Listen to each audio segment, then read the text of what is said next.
Olá pessoal, tudo bem? Iniciando mais um podcast aí sobre a universidade corporativa que a gente tem aqui na Academia Iron.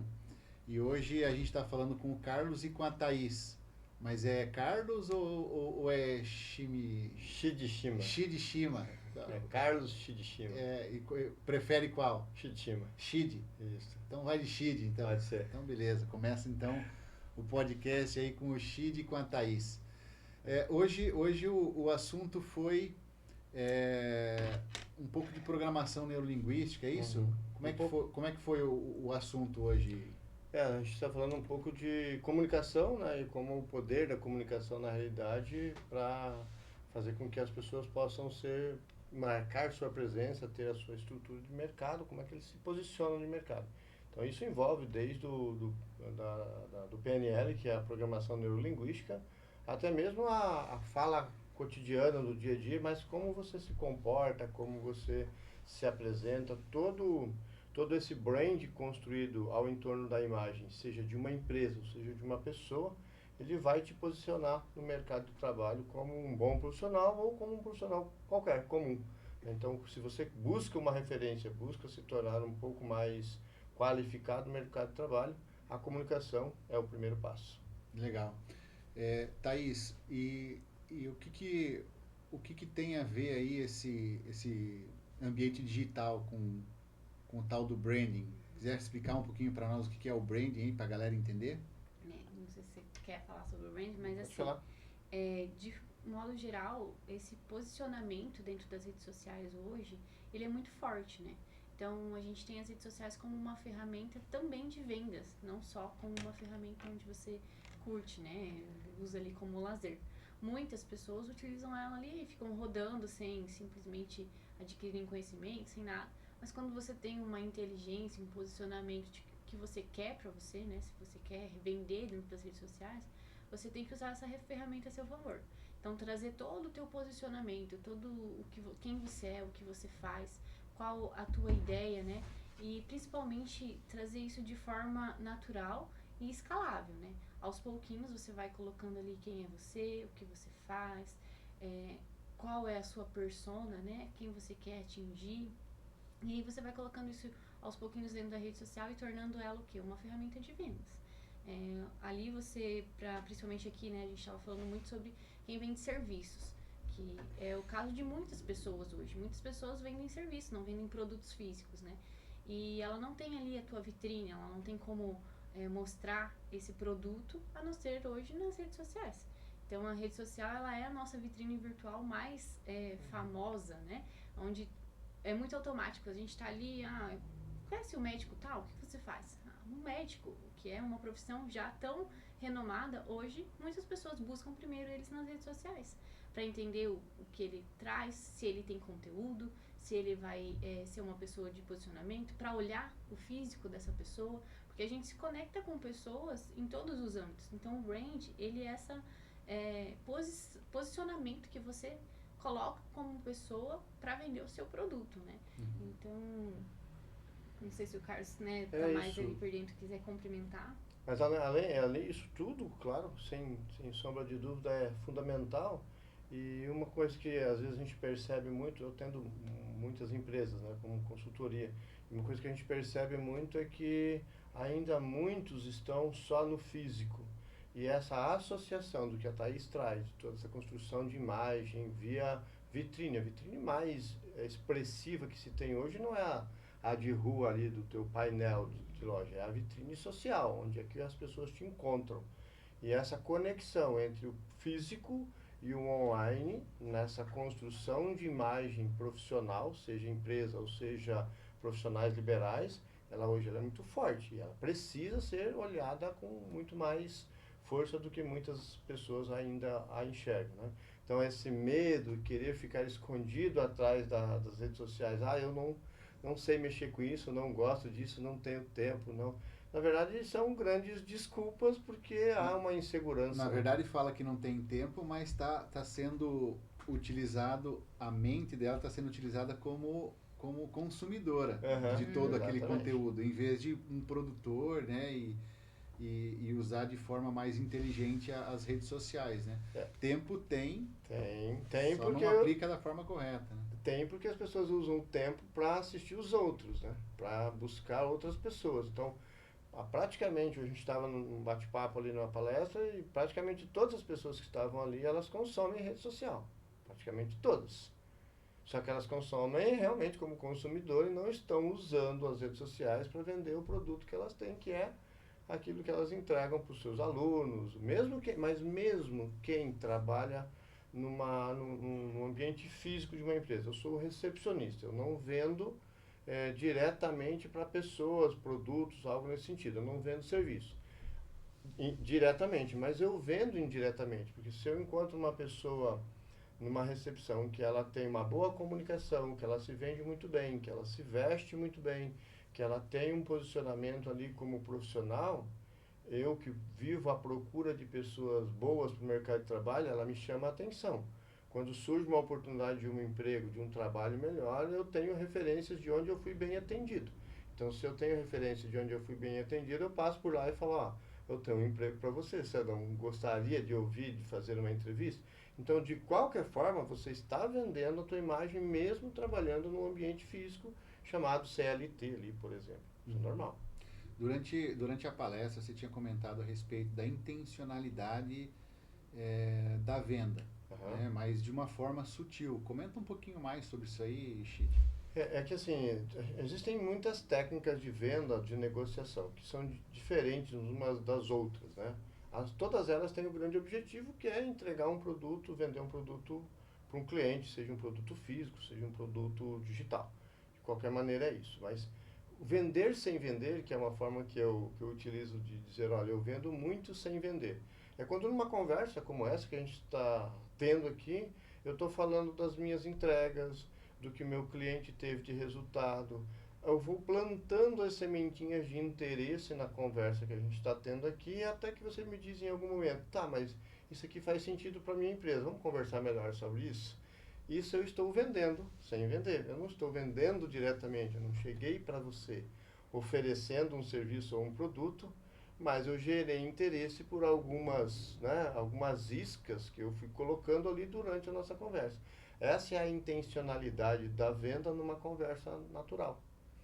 E essa é a natureza da venda em si, né? É você criar uma necessidade, né? O Peter Drucker, ele comenta a respeito disso, né? Que você cria uma necessidade na pessoa para depois você fazer a venda, né? Você cria uma necessidade sobre uma solução que você já tem. Já tem, exatamente. Então fica muito mais fácil entregar a solução para o cliente, porque nós tivemos durante muitos anos, e isso mudou de alguns anos para cá, o cliente como ponta de cadeia produtiva. Então a gente produzia as etapas de um produto físico, por exemplo, e entregava. E o cliente tinha a opção de comprar o meu ou de outro. Hoje não, hoje a gente tem o cliente no centro do mercado e todos nós estamos produzindo para o cliente, ou seja, o que ele quer? Se ele quer isso, então agora eu vou produzir para entregar para ele. Então mudou muito a concepção de mercados. Eu tenho 13 anos dentro de faculdade, trabalhando com o mercado, com negócios, com vendas, e a gente viu essa transição do modelo de cadeia de entrega, que antes a gente produzia para entregar para o cliente, para uma inversão total. Hoje, o que o cliente quer e que eu consigo produzir para ele. E quando ele não quer, eu tenho que gerar desejos nele. Então, eu gerando desejo, eu consigo produzir para entregar uma solução para aquele desejo criado. Você comentou um pouco mais na palestra sobre programação neurolinguística. O que você percebe nas empresas assim que mais falta em relação a esse aspecto? É a comunicação sem pensar. Por exemplo, atendo várias empresas e às vezes eu vi muito isso do meu cliente se comunicar com o funcionário dele, com a equipe de trabalho dele, sem ter planejamento de comunicação. Então ele fala o que veio naquele momento, sem saber das consequências que aquilo pode trazer. Eu não estou só falando de consequências, por exemplo, com questões trabalhistas, nada disso. Estou falando de consequências do resultado. Porque se eu faço uma comunicação assertiva, se eu chamo de alinhamento de expectativa isso, se eu alinho a expectativa minha e com o Andrei sobre um negócio que a gente tem, A Thaís é minha sócia. Se a gente alinha nossas expectativas de comunicação, ela me entrega e eu também entrego para ela. Eu entrego a contento daquilo que ela espera de mim e ela me entrega a contento daquilo que eu espero dela. Então, a gente evita distorções de comunicação, evita mal entendido, evita uma série de transtornos, de ruídos de comunicação, se a gente alinha a expectativa. Isso vai desde a contratação de um funcionário. Quando você contrata um funcionário, que você alinha a expectativa do que a empresa espera dele e do que nós esperamos, do que ele espera que a empresa entregue para ele, nós comunicamos de forma muito mais fácil. Isso é PNL. Programação neurolinguística não é só programar o outro, mas é programar a si primeiro, para depois programar o outro, ou seja, para depois ter uma comunicação mais assertiva. E sobre comunicação assertiva, é um outro ponto, né? O que é uma comunicação assertiva? É aquela que as duas partes saem de uma conversa entendida sobre um resultado esperado. Isso é assertivo. Quando a gente fala sobre empresa, pelo que eu entendi, é muito fácil, na verdade. Basta você seguir um processo. Você cria um processo para isso e você seguir, ser fiel àquele processo vai fazer com que as duas partes elas acabem estando a contento, como você disse. Né? Então, as duas elas acabam na mesma expectativa, né? Quando a gente trabalha normalmente, o principal trabalho que eu exerço dentro das empresas é mapeamento de processos. Depois que a gente mapeia o processo de uma empresa, entende onde tem falhas, onde tem acertos, porque não existe só falhas, existem muitos acertos desconexos. E aí você faz a conexão dos acertos e dos ajustes que precisa ser feito, esse processo ele se torna muito mais fácil. Mas aí tem um ponto importante. Todo processo muito travado, ele engessa a tecnologia, ele engessa a criatividade.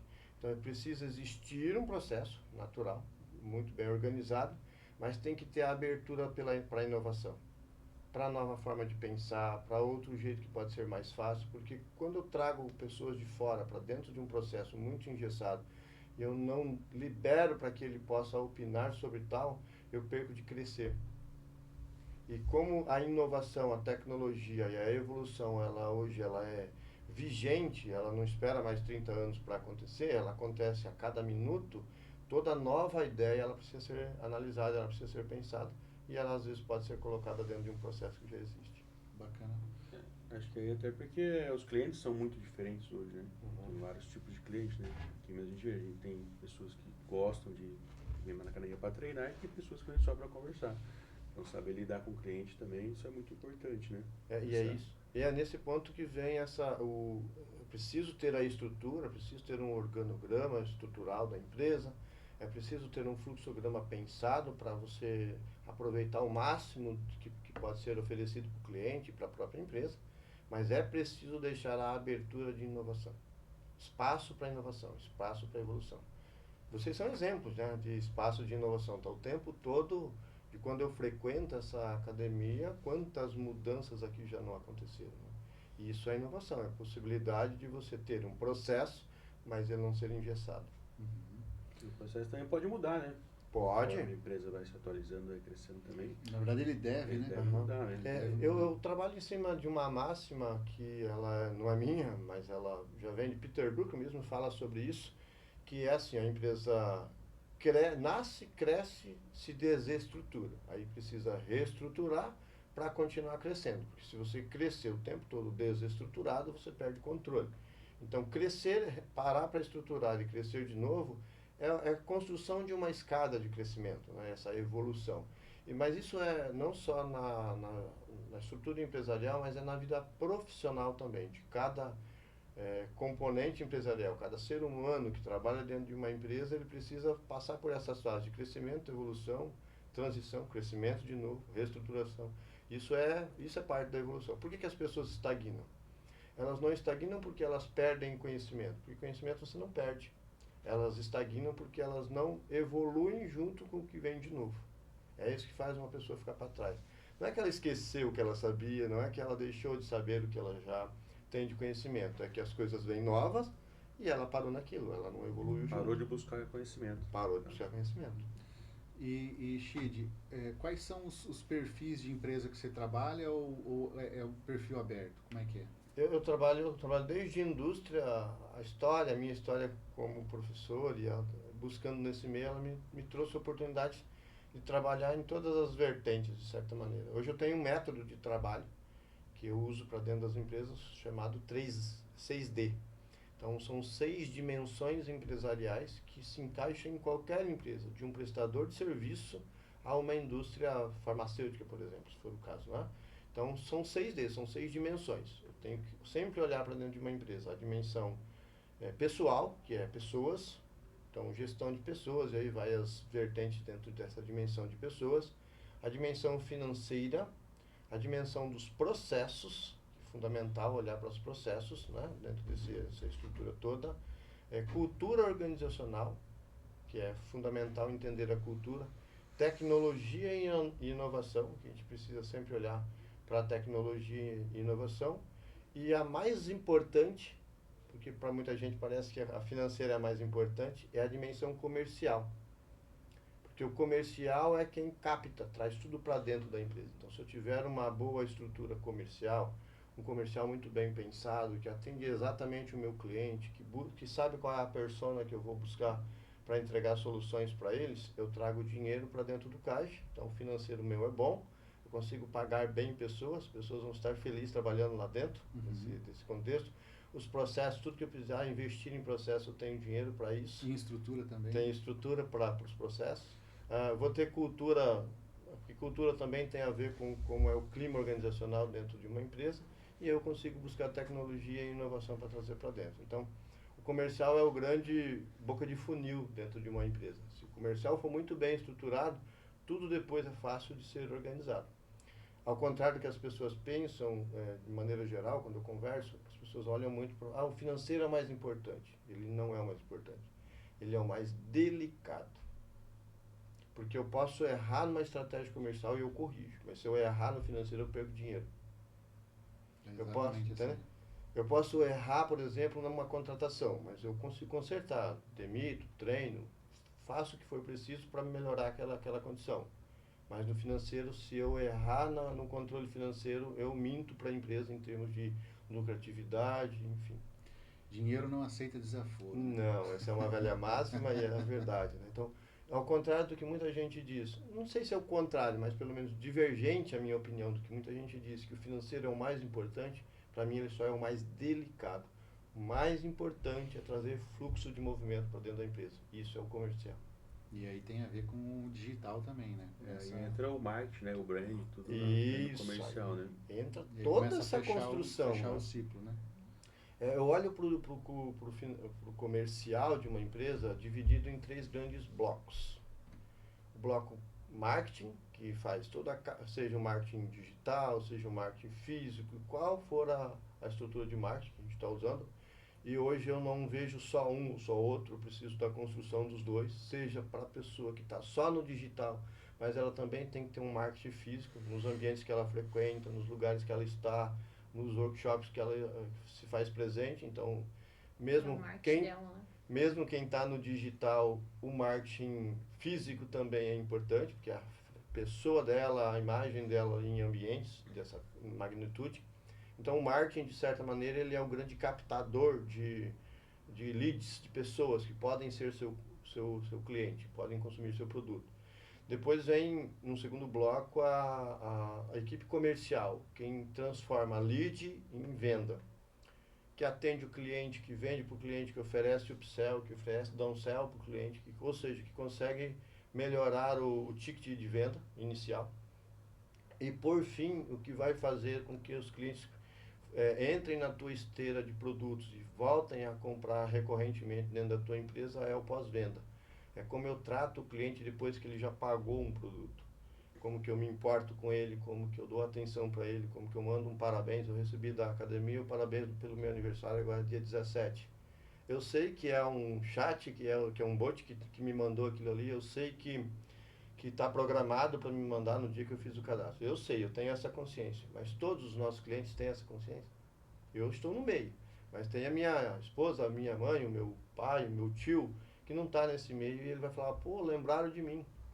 Dia do meu aniversário, eu recebi um parabéns ali. Eu recebi de algumas empresas. E é Isso é incrível importante. porque mesmo que sabendo que é um bot, Eu fiquei feliz. você fica satisfeito, né? Porque Aham. você parou para se preocupar com o cliente, mesmo que seja de forma automatizada. Você parou Em algum para momento você se pensar importou com ele, nele, né? Você falou, ó, seria legal que nossos clientes recebessem uma mensagem no dia do aniversário deles. Então, vamos pensar em algo para eles. Talvez não foi exatamente no mesmo dia, mas em algum momento você parou para pensar no cliente, né? Uhum. Então, o cliente, ele gosta quando ele se sente amado, né? Ele se sente cuidado, Da né? natureza do ser humano, né? Da natureza. E por que a gente vai contra a natureza? Não precisa. Segue O fluxo, tá aí, é só fazer, né, de forma simples, né? Eu falo muito isso para os meus clientes, olha, o básico do feijão com arroz, do trivial da administração não pode ser deixado de lado. Depois eu trago tudo que vem de novo, mas o básico eu não posso deixar. Então, os controles financeiros, o atendimento ao cliente, essas coisas que são básicas, que a gente já sabe disso há quantos anos, isso não pode deixar de existir. Depois eu trago tudo mais, tudo que eu tenho de tecnologia, inovação, né, automação. Hoje a automação tá fácil, né? Quanta automação tu coloca ali, né? Tu atende 50 clientes em poucos minutos, por quê? Porque tu consegue automatizar um processo de atendimento. Claro, vai da característica de cada empresa. Mas eu não posso deixar de fazer o básico, que é o atendimento bem feito, feijão com arroz, né? O feijão com arroz sempre funcionou e sempre Sempre vai funcionar. sempre. Galera quer às vezes inovar e roda lá em Inventar cima a roda, e né? esquece do básico, né? Eu falo muito assim, a roda tá aí, só empurra, cara, não inventa outra não, tá, só empurra. Aproveita para fazer o ciclo rodar, né? Fecha o ciclo, vai fazendo a coisa acontecer de maneira tradicional. Tem, trazendo aqui situações de algumas empresas que eu atendo, que a gente, esse mês está fechando algumas empresas há um ano de atendimento. Os caras triplicaram, quadruplicaram o faturamento, mas com lucratividade, de maneira real. Mas por quê? Básico, feijão com arroz sendo feito todo dia, né? Isso funciona muito bem. Legal. E Chid, se alguém quiser entrar em contato com você, Tem aqui as minhas redes sociais, né? O Carlos Shidishima, meu Instagram, tem os meus contatos de telefone, e o meu e-mail também, shidishima.carlos@gmail. São os meus contatos de redes sociais aí que dá pra gente conversar. alguma outra pergunta? Só queria fazer mais uma pergunta sobre o branding, né? Porque muita gente, né, a gente parece não sabe o que é branding, né? E no meio fitness, que é onde a gente se encontra, né? Então isso é mais... Parece estar mais longe ainda da galera, né? Então, tipo assim, eles realmente não tem nem noção do que seria um branding, né? Que é a questão do posicionamento e tudo mais. Como que essas pessoas que não têm o conhecimento do branding, como é que elas podem se preparar? Ou como que elas podem, né, começar a se posicionar? Ah, então eu não sei, então hoje eu descobri o que é branding. Então, como que eu me preparo para, né, criar a minha marca, para ter um posicionamento, para realmente ali mostrar quem eu sou, né? Eu vou usar alguns exemplos assim de empresas já renomadas, que acho que dá pra gente falar o nome aqui sem nenhum problema, né? A Coca-Cola tem um brand criado natural. Então, a forma da escrita da Coca-Cola, você pode escrever outra frase com aquele modelo, mas tu vai lembrar da Coca-Cola. Então, isso é construção de imagem. Dentro da administração, a gente chamava isso lá atrás de teoria da firma, que é como a imagem que eu trago, as minhas cores aqui, elas são parte da construção do meu brand. Quando a gente fala de marketing, muitas pessoas acham que o marketing está ligado à propaganda. Mas tudo que lembra uma empresa, tudo que constrói uma empresa é marketing. E o marketing ele faz essa construção do brand. O brand é toda uma imagem construída ao entorno de um profissional ou de uma empresa. Vai depender de como você constrói isso. Então é tudo aquilo que ele exala de alguma maneira que as pessoas percebem nele. Então, desde o comportamento, da vestimenta que ele usa, do posicionamento político, do posicionamento social, sobre as causas que ele defende, sobre como ele pensa socialmente. Tudo isso é construção de brand. Ah, mas se eu for me posicionar sobre politicamente, eu vou agradar um e desagradar os outros. Normal, faz parte do jogo. Quem é teu público? Se teu público se identifica com aquilo que você está mostrando, que está se posicionando, ele vai defender as tuas ideias. Ah, mas eu sou de uma área, vou pensar politicamente e meu público está numa outra área. Então, tu está atendendo o público errado, você vai precisar repensar o seu brand. Entende? Então, tudo isso é construção de imagem. Brand é construção de imagem.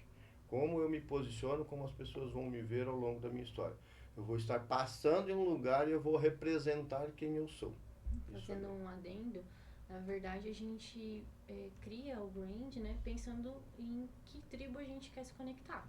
Não com todos, a gente nunca vai conseguir agradar a todos. Isso também é do ser humano.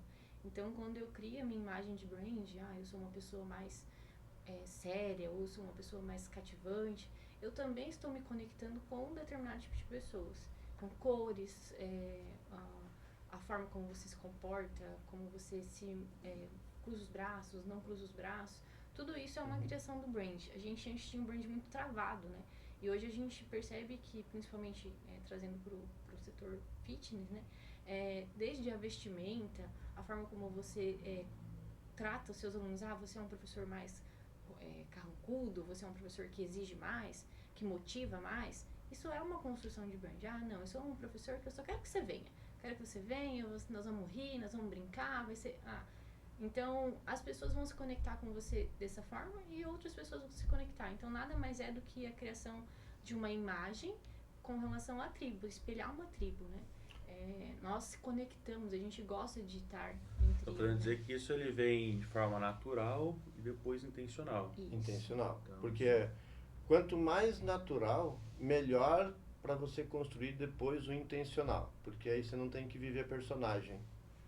Então, esse nato, se você olhar alguns grandes players de mercado, alguns grandes influencers, elas são naturalmente daquela forma. As que mais vendem e que permanecem por muito mais tempo no mercado são aquelas que não têm um personagem construído, que elas são naturalmente daquela forma. E se você olhar para o mundo, por exemplo, tem alguns cantores que criaram um personagem, eles vão ficando fora do mercado, porque as pessoas não compram mais só o personagem, elas compram a vida real. E é isso que conecta, né? Aquela ideia de que os opostos se atraem só serve para imã. Porque na vida real, o que se atrai são as semelhanças. Aquilo que você gosta, aquilo que você pensa igual, como você se conecta, o que você busca. A rede social está aí para provar isso. Né? Exatamente. Você não vai consumir nada que não faça sentido para você. Seguir uma pessoa... Que você não gosta dela, mas isso né? eu percebo que existe uma falha de entendimento na galera, que é de querer construir uma persona que ele não... Ele se vê, ele se projeta lá na frente como uma pessoa XYZ, quer participar daquele grupo e muda o seu comportamento para acessar aquilo, né? E na verdade a essência acaba se perdendo. Então o que eu vejo que a maioria das pessoas acabam fazendo é se travestindo, e daí fica aquilo que você falou, difícil de sustentar aquele padrão, né? Aquela persona, aquela máscara de conduta, né? Exato. Todos nós usamos máscara, né? Todos. Em determinados momentos, assim, assado, vai se alternando. Mas a essência, ela deve permanecer. Isso. Né? Então, a gente aqui se porta de uma forma, e fora, com câmera desligada, a gente acaba se portando diferente. Né? Na grande maioria, né? Não, mas já não tão formal quanto gravado, né?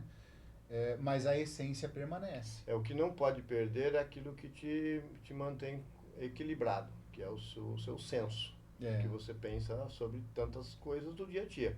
Então, isso é seu senso. O que te mantém equilibrado é aquilo que é seu senso. O que eu penso de certo ou errado, o que eu julgo ou não julgo, porque a gente nasce julgando o tempo todo. Você julga a roupa que você vai para um evento, o que você escolhe. A minha roupa de hoje, eu quero isso, eu quero aquilo, então eu estou julgando o porquê que eu estou usando isso em algum momento, em qualquer circunstância.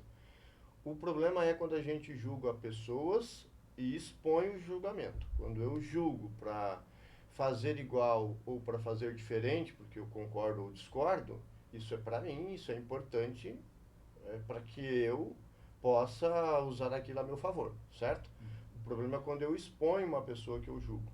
Aí eu tiro, se eu julgar o Andrei aqui, comportamento, atitudes dele, e eu dizer isso para você, eu machuquei duas pessoas, porque eu ofendi alguém, né? Ou seja, eu julguei alguém que não pediu para ser julgado, e ao mesmo tempo eu tirei a liberdade de você julgar o André a partir da sua essência. Agora sempre vai ter o meu olhar influenciando o seu julgamento, o que eu expus ele. Então isso é o ruim do julgamento. Eu acho que julgar a gente precisa o tempo todo julgar, e não dá para ir contra a natureza. O que eu faço com o que eu julgo sobre uma pessoa, o que eu penso sobre uma pessoa, é que vai dizer se eu estou sendo coerente ou não com a minha atitude. Bacana. Mais algum adendo, alguma coisa que vocês queiram Eu acho que comentar? só assim para quem nos assistir aqui em algum momento, com relação à sua construção de imagem, né? Você não precisa sair desesperado construindo imagem. Pegue as pessoas ao seu entorno, as mais próximas ao seu entorno, e pergunte para elas: como vocês me veem?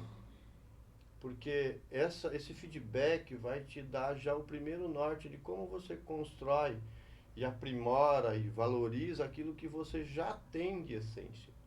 Porque se eu pegar Mário Sérgio Cortella, por exemplo, ele é um dos nossos pensadores, um dos nossos principais filósofos, né? O Leandro Carnal também é. Se eu pegar o Clóvis de Barros Filhos, todos eles são filósofos da nossa contemporaneidade. Só que cada um tem seu estilo, e cada um tem seu valor, e cada um se conecta com o seu público, com as pessoas que entendem aquilo. Então estou pegando 3 personagens muito fortes aqui da nossa contemporaneidade, que têm características totalmente distintas, que defendem causas, inclusive distintas também, e posicionamentos distintos. Só que eles são fortes, e eles sentam na mesma mesa para conversar sobre filosofia. E que bonito é ver ideias diferentes conversando na mesma mesa. Não tem por que não conversar na mesma mesa. Só que vão atingir público diferente e se conectar com pessoas diferentes. Legal, bacana. Isso aí. Então a gente está finalizando aí mais um encontro da Universidade Corporativa com o Chid e com a Thaís. Então, muito obrigado e até a próxima, galera. Valeu? Eu que agradeço. Beleza. E aí? Como é que foi?